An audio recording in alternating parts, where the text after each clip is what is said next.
പാലിയിലെ വെണ്ണ പോൽ ബൈത്താക്കി ചൊല്ലുന്നേ, പാകീയം ഉള്ളോവർ ഇതിനെ പാടിച്ചോവർ. ഷെയ്ഖിന്റെ മേന്മകൾ വെണ്ണ പോലെ മിനുസമുള്ള ബൈത്താക്കി അവതരിപ്പിക്കുകയാണ് ഞാൻ.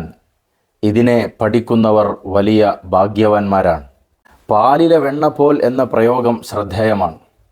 പാലിൽ വെണ്ണയുണ്ട് എന്ന കാര്യം തീർച്ചയാണെങ്കിലും ആ വെണ്ണ കടഞ്ഞെടുക്കണമെങ്കിൽ പാലിൽ നിന്ന് പ്രത്യേക നിയമപ്രകാരം അതിസൂക്ഷ്മമായി കടഞ്ഞെടുക്കണം. പാലുപോലെ പരിശുദ്ധമായ ഗ്രന്ഥങ്ങളിൽ നിന്ന്, പാരാവാരം കണക്കെയുള്ള മഹത്വങ്ങളിൽ നിന്ന് അതിസൂക്ഷ്മമായ പരിശോധന നടത്തിയ ശേഷമാണ് എണ്ണയാകുന്ന മേന്മകളെ ബൈത്താക്കി മഹാനവർകൾ നമുക്ക് ചൊല്ലിത്തന്നുകൊണ്ടിരിക്കുന്നത്.